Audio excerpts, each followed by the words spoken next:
Dear students, we have already started with structure of atom chapter, and in the last class we talked about electromagnetic radiations, and today we'll discuss dual behavior of electromagnetic radiation. Electromagnetic radiation consists of cosmic rays, X-rays, radio waves, even visible light. This all comes under electromagnetic radiation. You know, there are certain phenomena like interference and diffraction, which I've already studied in physics. They can be easily explained if you consider that light possesses wave character, it doesn't need any medium, what we discussed in the last class. So these all phenomena of physics like interference and diffraction can be explained easily if you consider that light is made up of waves. It's a continuous phenomena. When we assume that light transmits in the form of wave, then all these phenomena can be explained easily. So just to start with, I'll say interference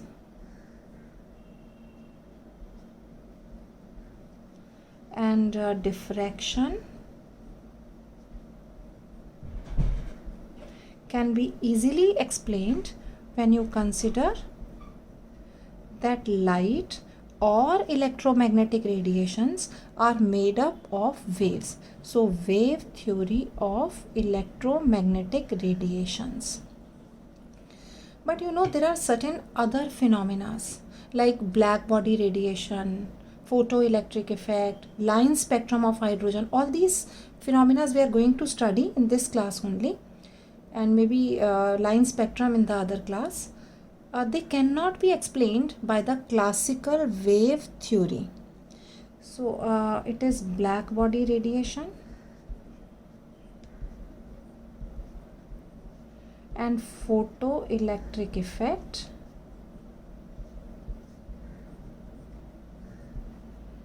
and a line spectrum of hydrogen cannot be explained when you consider that light is made up of waves. So there must be some way out. In order to explain black body radiation, there was a scientist, Max Planck. He gave a new theory which is called as quantum theory of radiation. He gave it in 1900. And later on it was again modified by Einstein. It is called as Planck's quantum theory. But before discussing Planck's quantum theory, let's talk about black body radiation. So I'll start here with black body radiation.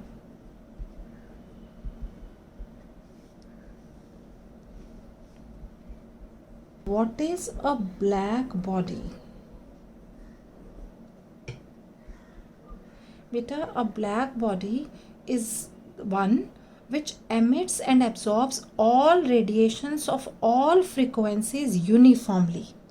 So if there is a body which absorbs all the radiations which are falling on it and which emits all the radiation when it is heated, then it is called a black body. So I may say a body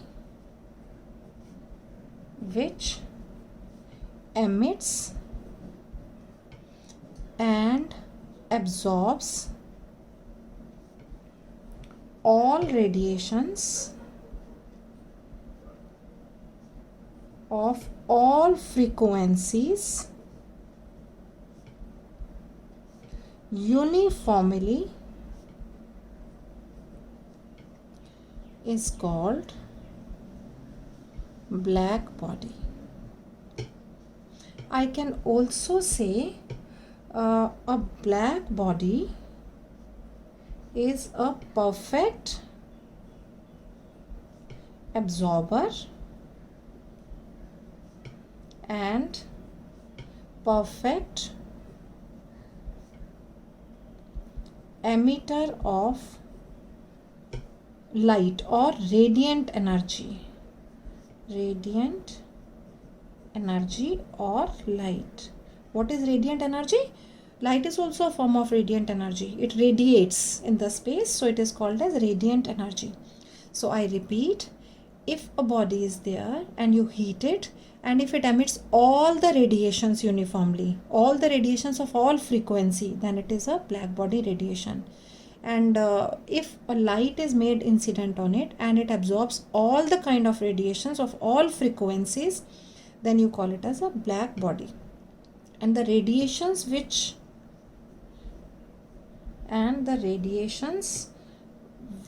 are emitted through a black body are called black body radiations. So as I was talking about black body radiation, if a body radiates all the energy which is falling on it and absorbs all the emissions, then it is called as black body radiation. I'll take an example of iron rod. This is iron rod. If I heat it, it will change to dull red color. Beta, cooking ke time pe bhi, if you take any container and heat it and let it be on flame for some time, you'll see it becomes red. If you further heat it, it becomes dark red. By further heating, it becomes intense red. And if you keep on heating further, it changes to white. It is not possible in the house to heat it to this high temperature, but in the lab, especially in the commercial labs, if you keep on heating, then it further changes to blue. How the color is changing. Initially it is dull red, then dark red, then intense red, then white, and then blue. So shall I say red radiation is intense at a particular temperature? When the temperature reaches to this level, then it becomes intense red, and maybe it becomes more blue at a particular temperature, but this is different from the temperature when it was intense red. So red radiation is intense at a particular temperature and blue is more intense at another temperature. So intensities of radiations of different wavelength, it depends upon temperature. So I'll say intensities of radiations of different wavelengths. Red and blue are different wavelengths. किस बात पे depend करेगा कि इसकी intensity कब ज़्यादा होगी और इसकी इंटेंसिटी कब ज़्यादा होगी? ये डिपेंड करेगी टेम्परेचर पे, because intense red is at a particular temperature whereas blue, intense blue is at a temperature which is different from this temperature. So intensity of radiation of different wavelength depends on temperature. Children, let's plot a graph between intensity on the y-axis and wavelength on the x-axis. And lambda is the wavelength of the corresponding colors. The graph comes out to be something like this. This graph is at a temperature T1, and if I plot one more graph at a different temperature, it is something of this sort. This is at a temperature T2 and T2 is greater than T1. See, now there are two observations. First one, you see, if I increase the wavelength, right, then intensity first it increases, reaches a maximum, and by further increasing the wavelength, then it starts decreasing. I repeat, if I increase the wavelength, intensity of color keeps on increasing, reaches a maximum, and by further increasing the wavelength, then it starts decreasing and reaches to a minimum. So first observation is at a given temperature,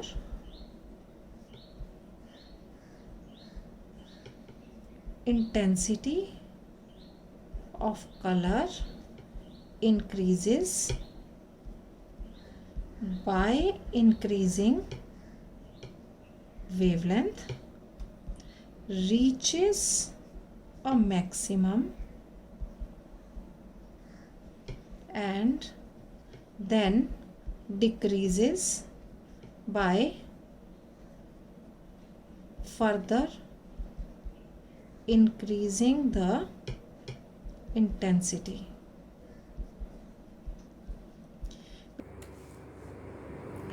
Children, please make a correction.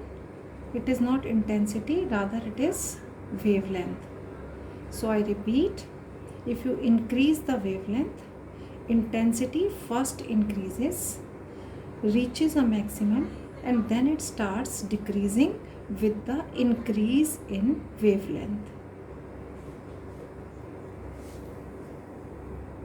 बेटा ज़्यादा परेशान होने की ज़रूरत नहीं, I am just explaining the graph which is factual. ये graph उन्होंने experiment करके बनाया और ये उसकी ऑब्जर्वेशन है. See second observation, if I increase the temperature from T1 to T2, T2 is greater than T1, then you have seen the graph is almost of the same type, but the curve has shifted to the left. It means curve has shifted towards the lower wavelength. It means the maximum of the intensity has shifted towards the lower wavelength. So I'll write down here, by increasing temperature, maximum of curve shifts towards lower wavelength. But if you see, there is no particular trend in this.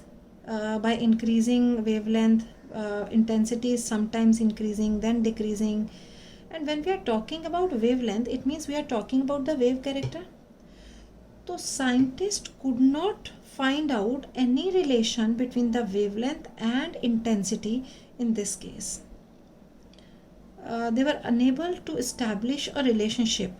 It means this phenomena of black body cannot be explained when you assume that light has wave character. By classical wave theory, we cannot explain black body radiation. So to solve this problem, another scientist, as I have mentioned earlier also, that is Max Planck, in 1901 specifically he came and he gave Planck's quantum theory.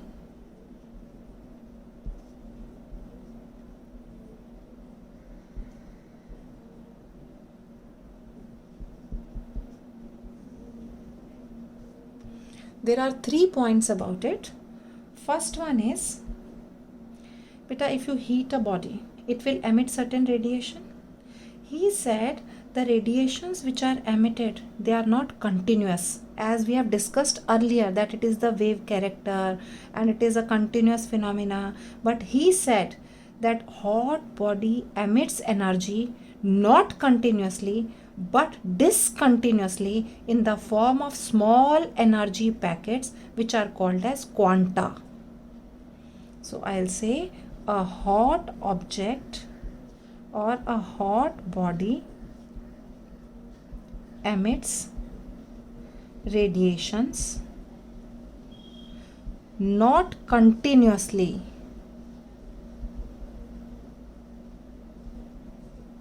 but discontinuously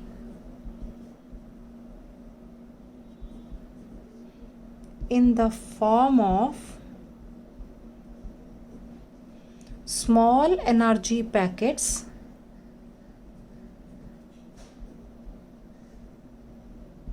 called quanta. Quanta is singular and quantum is plural. Children, important point is that energy is emitted discontinuously and in the small packets. They are sometimes also called as photons. When they are talking about the light, so Einstein used the word photon. They are the small energy packets of light. Now, the energy which is associated with these small packets, this is directly proportional to the frequency of that light which is emitted. So when they are emitting certain radiations, उनकी energy कितनी होगी, हर small energy packet की energy किस बात पे depend करेगी. So the energy of quantas is directly proportional to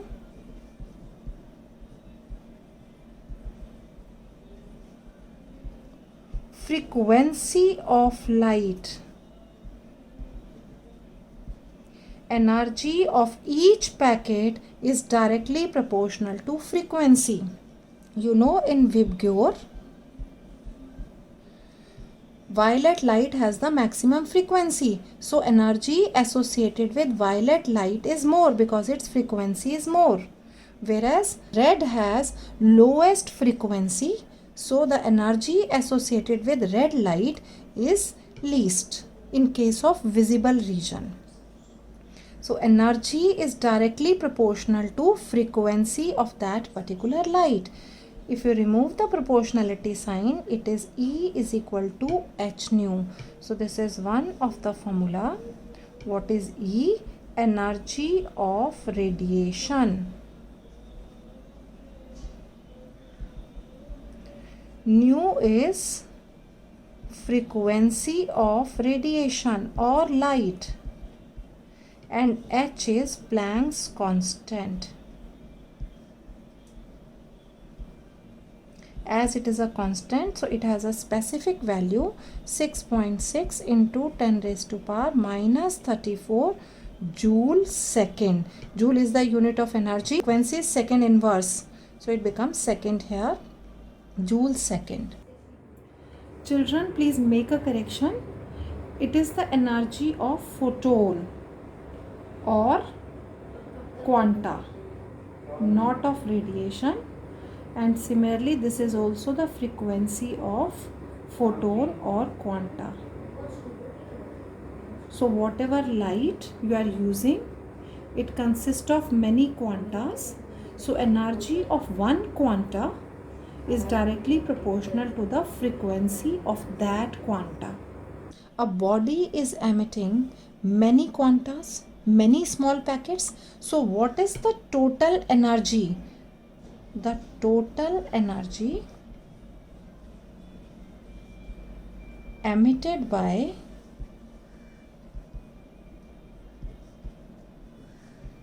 a hot object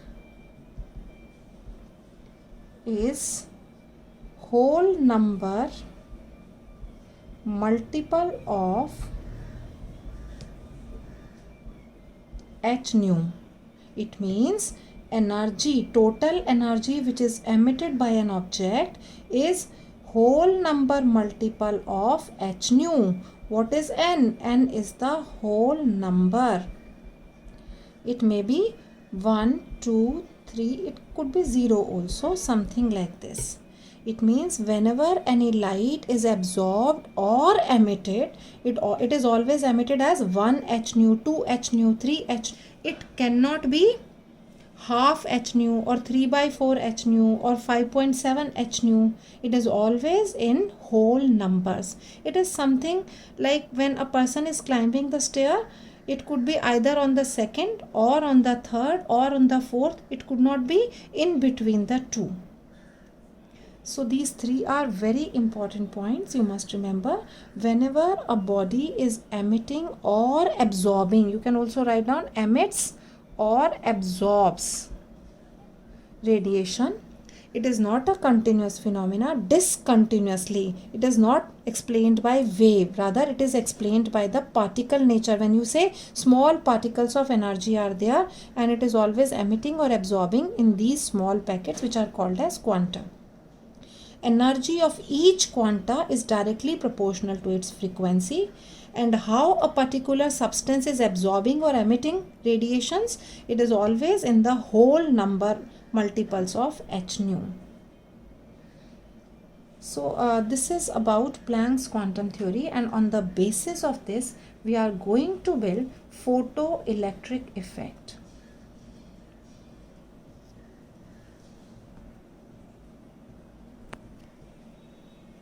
What is photoelectric effect?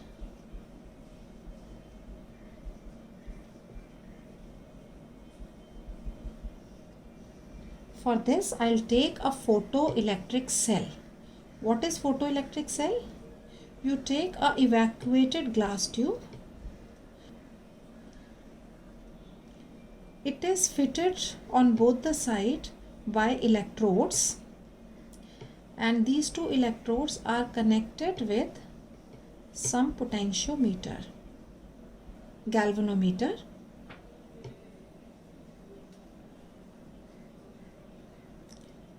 This is cathode and this one is anode. This cathode is coated with a metal of low ionization energy such as cesium. You know, first group elements, it is lithium, sodium, potassium, rubidium, cesium and francium. Francium is actually liquid, so we are not going to take. It is having the lowest ionization energy in whole of the periodic table. If you see, this element has lowest ionization energy. It means it can ionize an electron easily with small amount of energy. So this is cesium here, which I have taken. You know what happens when a light of suitable frequency is made incident on it?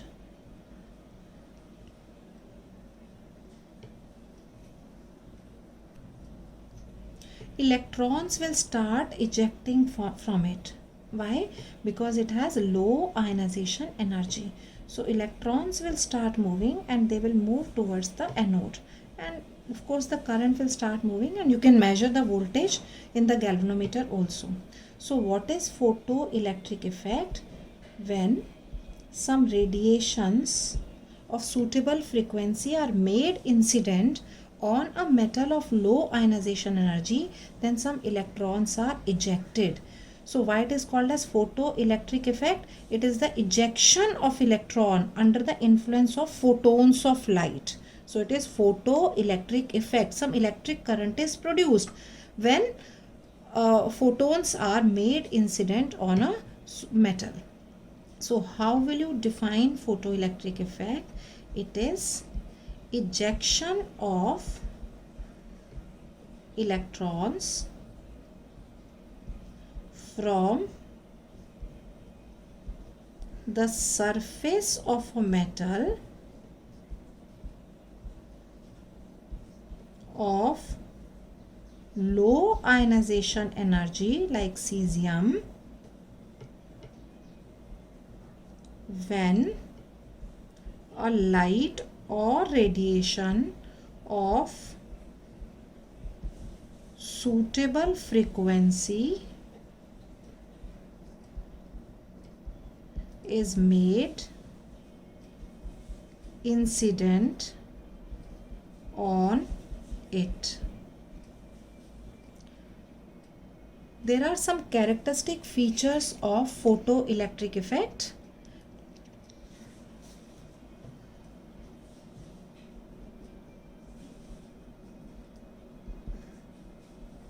Characteristic features of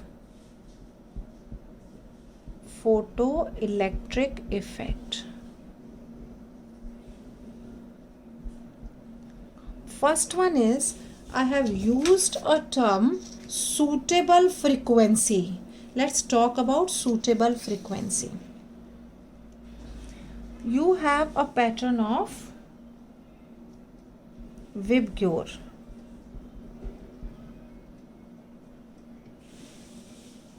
So in this spectrum, this has the red has lowest frequency. Suppose I am taking a case when red light is made incident on a metal, then electrons are not ejected out, you will see. Then you made incident orange light and you will see again electrons are not ejected out. Then you take yellow light, again there is no ejection of electron. But when you make incident green light, then ejection of electron takes place, because now we say that this frequency is suitable enough to take out the electrons. Electrons are also bound to the metal with certain forces of attraction. So in order to break those forces of attraction, we need a suitable light. We need a light of suitable frequency, and that frequency which is responsible for the ejection of electron is called as threshold frequency.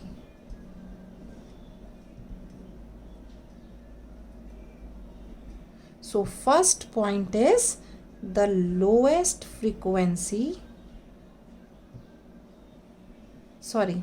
the light of minimum frequency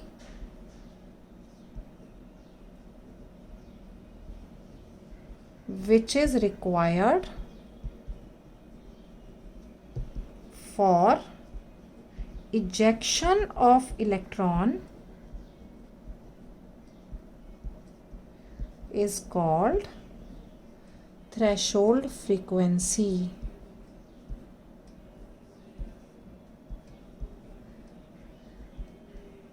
So in this case, green is the threshold frequency. Second point is how many photoelectrons will be ejected. It depends on intensity of incident light, not on the frequency of the light. So I'll say rate of emission of photoelectrons or electrons is directly proportional to intensity of incident light.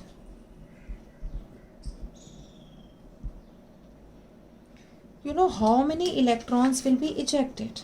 Suppose I take light green light.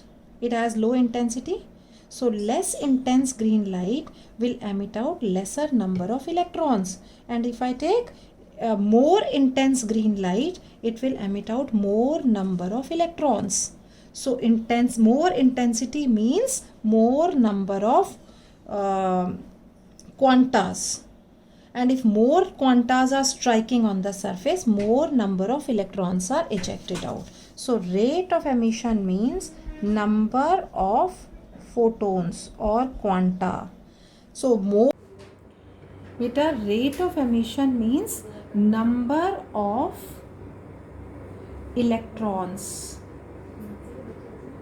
which are emitted out. It is not the photon, it is number of electrons which are ejected out. And this is directly proportional to intensity of incident light. But this all will happen provided you have threshold frequency. So light of lower frequency than the threshold frequency won't be able to eject out the electrons. Then, and it is independent of, rate of emission is independent of frequency of light. Third important feature is that once the electrons are ejected out, they will move with some kinetic energy. So the kinetic energy of ejected electron is directly proportional to the frequency of incident light.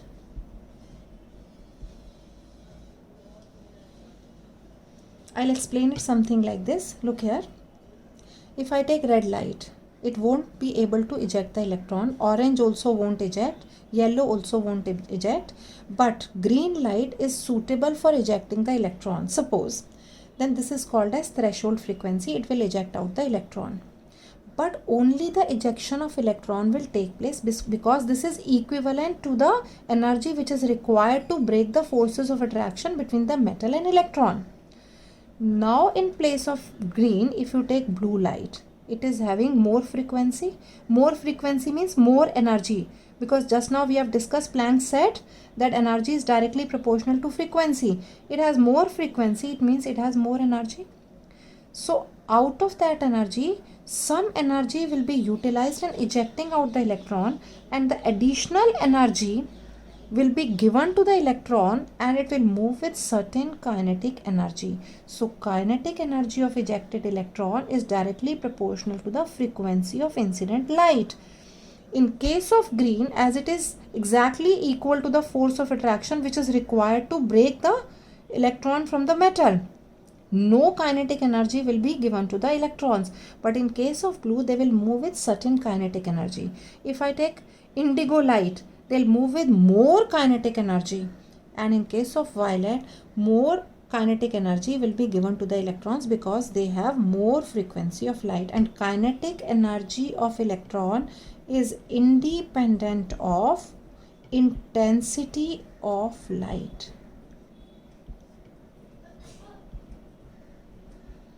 Whether you are taking a dark green or light green, or it is intense green, it doesn't affect the kinetic energy of the electron, because it is energy, and energy is dependent only upon frequency, not on intensity, because energy is directly proportional to frequency given by Planck's quantum theory. And fourth important point is, there is no time lag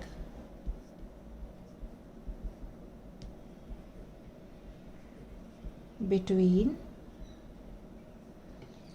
incidence of light and emission of photoelectrons. It means as soon as the light is made incidence, photoelectrons are ejected out. There is no time gap. जैसे ही एक photon यहाँ strike किया, एक electron निकला, दूसरा photon strike किया, दूसरा electron निकला. So there is no time gap. But if more number of photons are striking, more number of electrons are ejected, because number of ejected electron depends upon the intensity. More intense light will give more number of electrons. And with what kinetic energy they will move, this depends on the frequency of the radiation. And frequency increases, it means energy also increases. So they'll have more kinetic energy. And when will they be ejected? Are all type of frequencies able to eject out the electron? No. Only that particular frequency, that minimum frequency which is good enough, which has a high energy, will be able to eject out the electron. So these are four important points. One is about threshold frequency. Another is about rate of emission, which is directly proportional to intensity but is independent of frequency. And kinetic energy is directly proportional to the frequency and it is independent of intensity. And there is no time gap. Lag means there is no time gap between the two. So mathematically also we can explain, if I say E is the energy of light which is made incident on it, and out of this energy, some energy is utilized in ejecting out the electron, which is called as threshold energy. As we have threshold frequency, which is represented by nu naught, the same way we have E naught, the minimum energy. This energy is corresponding to this threshold frequency, nu naught. So some amount of energy, which is called as threshold energy, will be utilized in taking out the electron from the forces of attraction, and the rest of the energy will be taken by the electron in form of kinetic energy. So total energy radiation which are striking here, some will be utilized in ejecting out the electron, and rest of the energy will be given to the electrons in the form of kinetic energy. So I can write down E is equal to E naught plus kinetic energy. As we know, energy is equal to h nu. So I'll write down h nu in place of E, and this E naught is h nu naught. This is threshold energy and this is threshold frequency. H is the Planck's constant. Kinetic energy can be written as half mv square. So I'll write down here h nu minus nu naught is equal to half mv square. So this is my one of the equation. What is h? It is Planck's constant. You know the value. You need to learn this value. Nu is the frequency of light which is made incident. This is threshold frequency. M is the mass of electron. V is the velocity of electron. You already know that C is equal to nu lambda. So nu can be written as C upon lambda. So I'll place C by lambda in place of nu. It becomes H. This is C by lambda minus C by lambda naught. As you have threshold frequency, as you have threshold energy, the same way we have threshold wavelength. So a light is associated with wavelength, frequency and energy. This is also equal to half mv square. So this is another form. Sometimes wavelengths are given in the numerical. Then you can calculate it something like this. So children, now I can say that this photoelectric effect could well be explained by considering that light is made up of small packets. So it is explained by particle behavior of light. Let me summarize. Dual behavior of radiation or light.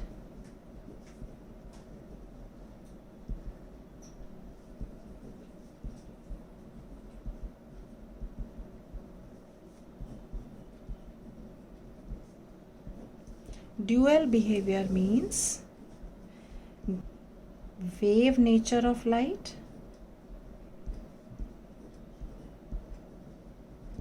or particle nature of light. Whenever there is interaction between radiation and radiation,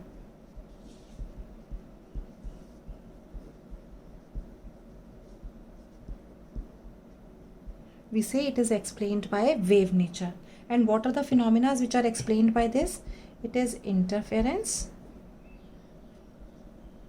and diffraction. Whereas in particle behavior, there is interaction between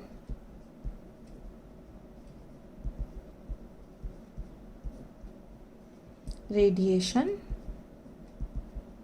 and matter. You have seen in photoelectric effect, there is interaction even in black body radiation.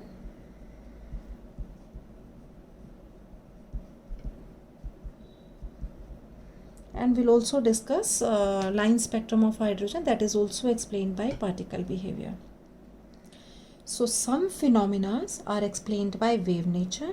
Some other phenomena are there which can only be explained by particle nature of light. So we conclude that light has dual behavior. So this is called as dual character of light, dual character of radiation. Though there are certain phenomena like reflection is there, refraction is there, even rectilinear propagation.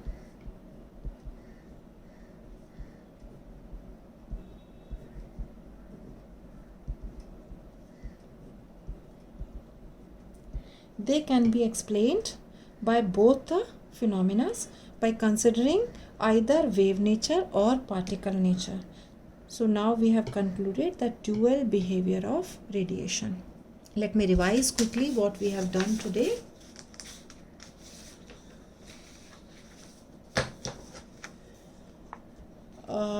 Last class we discussed about electromagnetic wave theory, which is the classical wave theory, but black body radiation and photoelectric effect cannot be explained with the help of it. So let me start. Black body is that which is perfect emitter and perfect absorber of light. जो light इसके ऊपर आएगी वो सारी absorb करेगा, और जब heat करेंगे तो सारी light emit कर देगा, उसको हम बोलते हैं black body. और जो radiations emit करेगा that is called as black body radiation. So you have seen here, like when I keep on heating you will get different colors. So scientists plotted a graph between intensity and wavelength, and initially there's increase in the wavelength with the increase, there's increase in intensity with the increase in the wavelength, then it kept on decreasing. So they could not find out a conclusive way, so they thought of explaining black body by certain other theories. So Planck in 1901, he introduced Planck's quantum theory, which says whenever any light is absorbed or emitted, it is always discontinuously, not continuously as proposed by wave theory. And when it is discontinuously emitting or absorbing, that is done in small energy packets, which are called as quantas or quantum or photons. And energy of each photon, each quanta, is directly proportional to the frequency of light. Which frequency of light? Which is falling on it, which it is absorbing, or which it is emitting out. So energy and frequency of a particular light are related to each other. They are directly proportional to each other. So we got the formula E is equal to h nu. And whenever any substance is absorbing or emitting light or energy, it is always in the whole number multiples of h nu. So n is the whole number. So our formula now is E is equal to nh nu. Then the another phenomena is photoelectric effect. Whenever a light of suitable frequency is made incident on a metal of low ionization energy like cesium, electrons are emitted out. Some electric current is produced with the incidence of photons. So it is called as photoelectric effect. There are important features of photoelectric effect.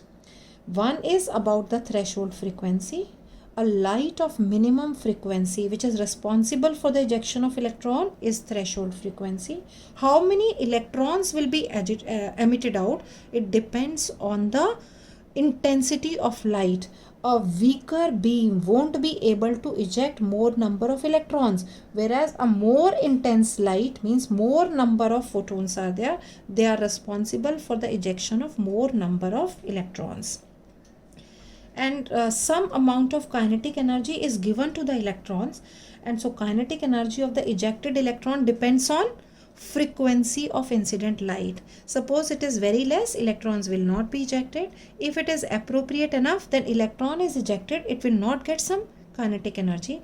But if it has sufficient energy, sufficient frequency, some frequency will be utilized in doing the work of ejection, and the rest of that will be given to the electron as kinetic energy. So kinetic energy depends on the frequency of incident light. More the frequency, more is the kinetic energy of the electron.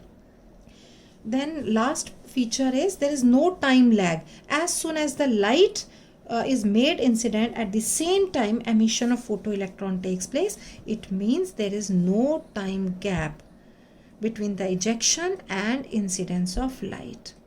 Then this is the mathematical expression. E is equal to, E is the total energy of the incident light. E naught is the threshold energy, which is represented by E naught. Sometimes it is also called as E is equal to W naught plus kinetic energy. What is W naught? It is work function. Why do we say this is work function?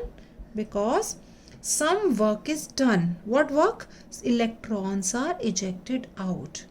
So this is work done or work function, and rest of the energy will be given to the electron as kinetic energy. So this is the small derivation what we have done. And last is just the summarization. that radiations consist of two nature, wave nature as well as particle nature. So they are called as dual behavior or dual nature of light.